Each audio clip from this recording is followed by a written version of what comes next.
Devrais-tu quitter les réseaux sociaux? C'est une question que tu as déjà dû te poser de nombreuses fois, conscient de ton addiction aux réseaux sociaux. Il y a peut-être de nombreux facteurs qui ont fait que tu n'as pas réussi à franchir le pas.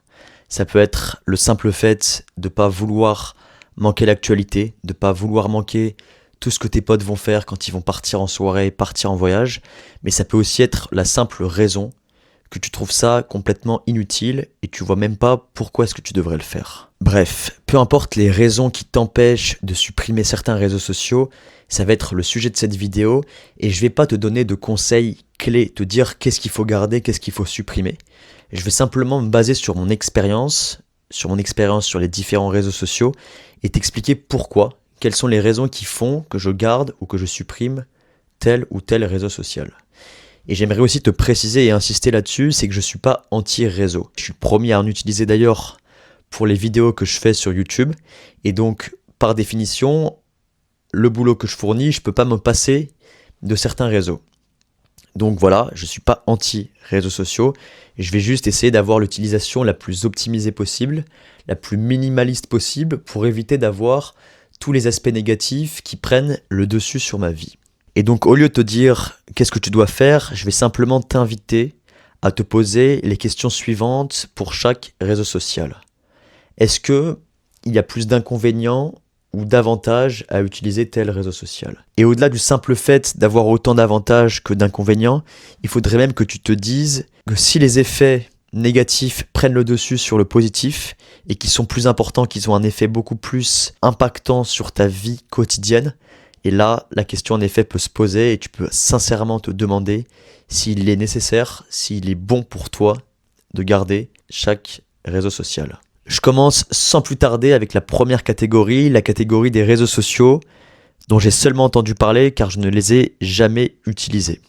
Je vais commencer très rapidement avec TikTok. TikTok, j'ai un avis très tranché dessus, bien que j'ai jamais eu l'application et j'en suis d'ailleurs très heureux, très reconnaissant. Rien que le fait de constater autour de moi, que ce soit chez mes amis, chez ma famille ou même les simples personnes que je croise dans les transports en commun, quand je vais au taf, quand je vais en cours tous les jours, je peux constater que les effets négatifs qui sont associés à TikTok. Et selon moi, c'est mon avis, mais c'est un avis qui est très tranché, c'est que TikTok, il n'y a aucune valeur ajoutée sur ce réseau social. Honnêtement, et je serais d'ailleurs intéressé, si tu considères toi qu'il y a des effets positifs à avoir TikTok sur son téléphone. Pour moi, et je pense que tu les as la plupart en tête, mais tous les effets négatifs, que ce soit sur tout le temps que tu vas perdre, sur ton état d'esprit avant, après l'utilisation de TikTok, sur les choses et le peu de choses que tu vas retenir en scrollant sur TikTok, en réalité surtout sur ce scroll infini, sur l'aspect chronophage, je vois aucun aspect négatif et c'est pour ça que j'ai jamais, et c'était une décision consciente, mais j'ai jamais décidé d'installer l'application parce que je voulais pas perdre mon temps. Et je vais pas passer plus de temps sur cette application, mais je vais enchaîner tout de suite avec un réseau qui est peut-être plus dur à évaluer, qui s'appelle Twitter, qui s'appelle X, tu l'appelles comme tu veux. En tout cas, j'ai jamais eu Twitter non plus, mais j'ai beaucoup de potes qui l'ont eu, que ce soit pour consulter l'actualité, que ce soit pour suivre les résultats sportifs, pour ceux qui parient, etc. Je sais que c'est un truc qui peut être très addictif. Je l'ai vu chez beaucoup de potes à moi qui ont une relation assez particulière, assez addictive avec Twitter.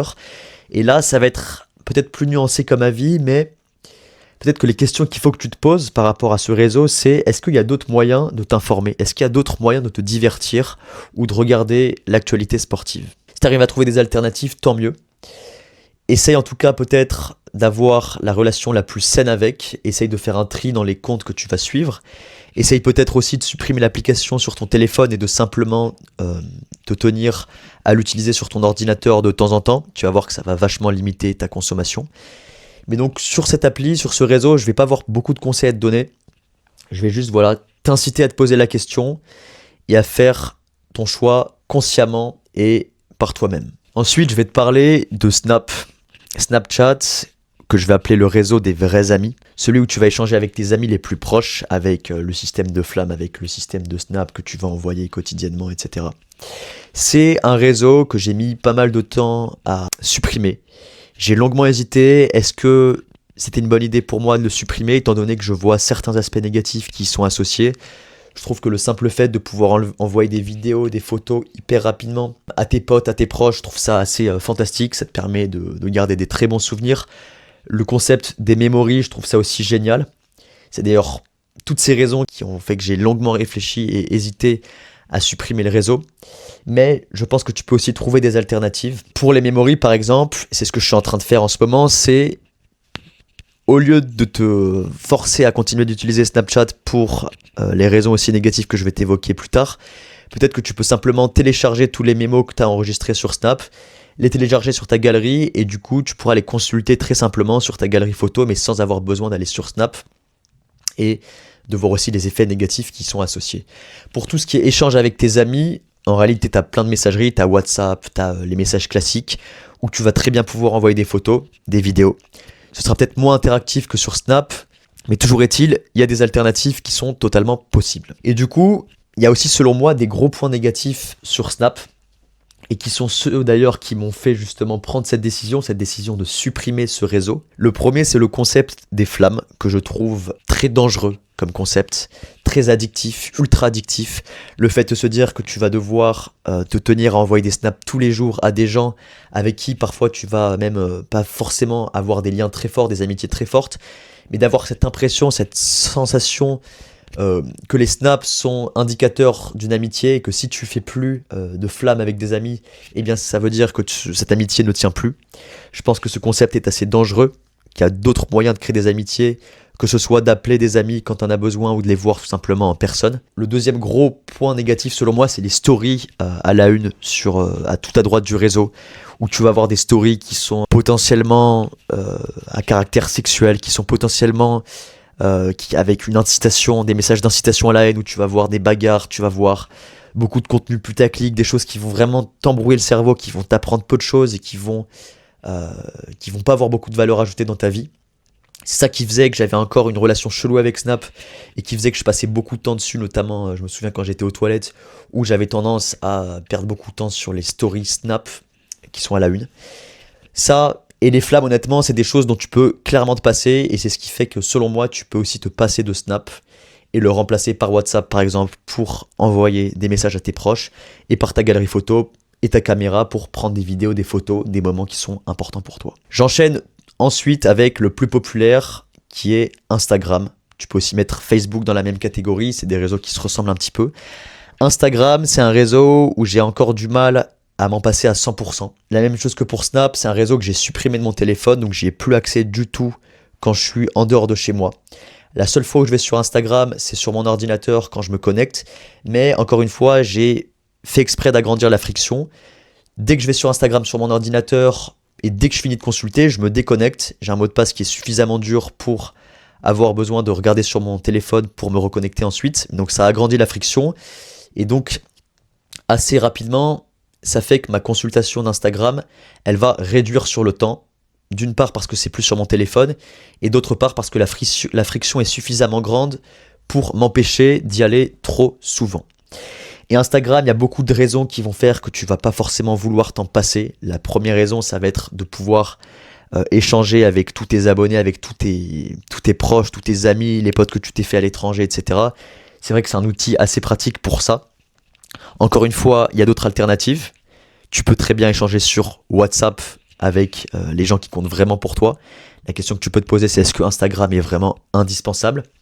Il y a beaucoup de points négatifs qui font que selon moi, ce réseau, il est ultra addictif et qu'il est aussi très malsain pour ta santé mentale, pour ton bien-être. J'ai déjà parlé du concept du fear of missing out avec les stories, avec les posts qui vont faire que tu vas avoir ce sentiment que tu ressens souvent quand tu vas sur Insta, que tu vois la story d'un pote, que tu vois la story d'un proche qui est en soirée, qui est en train de vivre sa meilleure vie pendant que toi, t'es bloqué chez toi. Il y a aussi l'aspect très chronophage avec le scroll infini. Il y a aussi cette obsession de l'image de soi et ce focus sur les abonnés que je trouve vraiment très très malsain.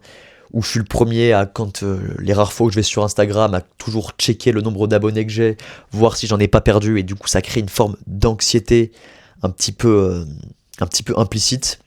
C'est aussi un réseau qui promeut beaucoup l'image de soi où tu as vraiment envie d'avoir un feed parfait avec des photos où tu es 100% à ton top, où tout est parfait, tout est carré.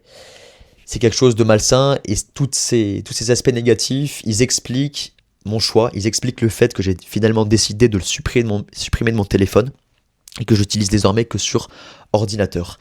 Et si d'ailleurs tu essayes de mettre ça en place, tu verras que naturellement et assez rapidement, ton utilisation, elle va décroître largement. Je continue avec, selon moi, le moins pire des réseaux sociaux qui est YouTube. Tu vas peut-être trouver ça étonnant, assez marrant que je sois aussi tolérant avec YouTube, tout simplement du fait que je sois le premier à publier mes vidéos dessus, à publier mon contenu dessus. Tu vas peut-être critiquer ce choix, mais en réalité, c'est pas quelque chose qui est pas réfléchi. Si j'ai décidé de créer une chaîne YouTube et de publier sur YouTube plutôt que sur Instagram, plutôt que sur TikTok, c'est parce que selon moi, c'est le réseau social avec le plus de valeur ajoutée, même s'il y a énormément de points négatifs que je vais t'évoquer dans la foulée. Mais selon moi, c'est le seul réseau social où tu vas vraiment pouvoir apprendre, où tu vas vraiment pouvoir découvrir des choses, construire une opinion, te documenter, faire des recherches, tout cet apprentissage que tu peux pas forcément acquérir sur les réseaux sociaux à contenu court qui sont Instagram, qui sont TikTok. Et donc, avec les vidéos qui sont beaucoup plus à format long, comme je suis d'ailleurs en train de le faire, comme je le fais régulièrement, je pense que c'est le meilleur réseau social, du moins le moins pire d'entre tous. Je te mets quand même en garde parce qu'il y a selon moi beaucoup de choses qui peuvent être potentiellement dangereuses, qui peuvent renforcer un comportement addictif, notamment avec les dernières mises à jour de YouTube qui datent maintenant un petit peu, mais avec les shorts qui ressemblent de plus en plus aux Reels que tu peux trouver sur Insta ou à TikTok, qui sont du contenu court et qui vont du coup avoir moins de valeur ajoutée que les vidéos long format. C'est aussi un réseau qui peut être hyper chronophage avec les vidéos qui s'enchaînent les unes à la suite des autres sans forcément beaucoup de liens mais qui vont faire que ça va te prendre beaucoup de temps. Il y a aussi une addiction que j'avais pour ma part aux commentaires où en regardant les vidéos j'avais sans cesse le réflexe d'aller voir les commentaires pour voir ce qui était dit avant même de regarder la vidéo. Il y a aussi un des algorithmes qui est le plus dangereux, c'est pas moi qui l'ai dit, il y a beaucoup de chercheurs qui ont fait des études dessus et qui ont trouvé que YouTube était le réseau avec l'algorithme qui pouvait t'emmener le plus rapidement possible vers des contenus à caractère haineux, à caractère complotiste. Donc ça, l'algorithme de YouTube, il est un peu fucked up, il peut être vraiment dangereux. Et donc, il y a des recommandations que je t'invite à mettre en place pour avoir l'utilisation la plus saine de ce réseau social et pour vraiment avoir que les bons côtés. J'ai fait une vidéo à ce sujet, mais toutes les extensions que tu peux installer, que ce soit pour ne plus avoir les miniatures et donc ne plus être attiré par le putaclic quand tu vas regarder une vidéo, que ce soit pour supprimer les shorts si tu veux juste avoir des vidéos format long, que ce soit le fait de pouvoir supprimer les commentaires pour pas être distrait pendant le visionnage d'une vidéo et être 100% concentré, que ce soit aussi le fait de supprimer les likes, le nombre de vues, etc. Bref, toutes ces extensions dans la vidéo que j'ai pu faire sur la question, elles sont indispensables si tu veux rendre l'utilisation saine de YouTube. Et pareil que pour Insta, pareil que pour Snap, j'ai supprimé l'application sur mon téléphone. Donc les seules fois où je regarde des vidéos, c'est sur mon ordinateur. C'est donc un choix qui est beaucoup plus réfléchi. Quand je regarde une vidéo, comme j'ai pas la miniature, comme j'ai pas mes recommandations, c'est juste mes abonnements, c'est juste les vidéos que je veux vraiment regarder, des créateurs de contenu qui m'intéressent vraiment. Et donc je suis pas aspiré par le scroll infini, par la spirale des recommandations qui te fait perdre énormément de temps sur la plateforme. Et je termine avec le dernier, avec le survivant que j'ai appelé. Je ne sais pas si c'est vraiment quelque chose qu'on peut considérer comme un réseau social, mais en tout cas c'est le dernier et c'est le seul que j'ai sur mon téléphone. Il s'agit de WhatsApp. WhatsApp en réalité, je le vois comme une simple messagerie, comme le simple fait d'envoyer des messages. Les aspects négatifs, il y en a bien évidemment. Surtout si tu as les notifications, mais encore une fois, comme c'est une simple messagerie, ça te permet aussi d'échanger, de garder des liens avec tes proches, avec ta famille. Le concept de groupe, il est ultra intéressant sur ce réseau social. Ça te permet de garder des liens avec tes potes qui sont potentiellement pas en France, qui sont à l'étranger.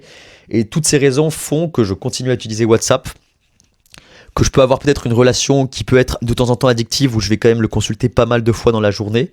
Mais encore une fois, tu peux aller plus loin. Si tu veux vraiment restreindre ton utilisation de ce réseau social, c'est quelque chose que je fais, c'est que tu as des bloqueurs d'applications, tu as des limites de temps. Tu as une appli ultra intéressante qui s'appelle Opal. Je te mets le lien en description, mais ça te permet en tout cas de restreindre au maximum en définissant des temps d'utilisation. Et donc, sur les périodes où tu juges qu'il n'est pas nécessaire d'aller sur tel réseau social, eh bien, ça va te bloquer tout simplement l'accès à ce réseau social. Voilà pour aujourd'hui. Encore une fois, je t'invite à te poser toutes ces questions. Sur chaque réseau social, prends peut-être le temps de réfléchir. Quels sont les points positifs? Quels sont les points négatifs? Est-ce que les points négatifs prennent le dessus sur les points positifs? Auquel cas, est-ce qu'il ne serait pas plus intéressant de supprimer le réseau social? C'est quelque chose qui va être vraiment intéressant, cette phase de réflexion, pour savoir qu'est-ce que tu gardes, quelles sont les choses dont tu te débarrasses. Mais en tout cas, dans un premier temps, si tu veux commencer vraiment à travailler sur cette addiction, pose-toi cette question pour travailler en profondeur, pour supprimer certaines sources de tentation et pour revoir ta relation avec les réseaux sociaux et garder vraiment le positif. Et en réalité, tu vas vite te rendre compte qu'aucun est indispensable. Si tu arrives à en supprimer quelques-uns, eh bien, à force de ne plus y aller, tu vas te rendre compte que peut-être qu'il y avait des bienfaits, mais au final, tu manques pas réellement grand-chose. Et aussi, si ça peut te rassurer et que tu as vraiment peur et que tu veux pas franchir le pas et supprimer un réseau social, dis-toi que chaque opération ne va pas être irréversible. Ton compte, il va pas forcément être supprimé si tu décides de le garder. Et surtout, si tu as toujours envie d'aller sur Instagram de temps en temps, d'aller sur Snap, il y a très bien d'autres alternatives, par exemple sur ordinateur. Mais en tout cas, voilà, je voulais juste insister dessus. Supprimer les réseaux sociaux qui sont les plus négatifs dans ta vie, ça va vraiment changer ton quotidien et transformer en profondeur ta relation au téléphone et aux réseaux sociaux. Je termine simplement avec la communauté que j'ai créée, qui est gratuite, dont je te mets le lien en description. C'est, encore une fois, un lieu, un mouvement que je veux créer avec des jeunes comme toi et moi qui veulent revoir leur relation aux écrans, aux réseaux sociaux, au téléphone, pour vivre une vie plus intense, plus épanouie. C'est quelque chose qui va te permettre peut-être d'aller plus loin, pour qu'on puisse échanger, se donner des bonnes pratiques, des conseils, et tout simplement créer quelque chose de plus grand, un mouvement d'ampleur, pour combattre ce fléau du 21e siècle qui est l'addiction généralisée aux écrans et aux réseaux sociaux. On se dit à la semaine prochaine pour une nouvelle vidéo.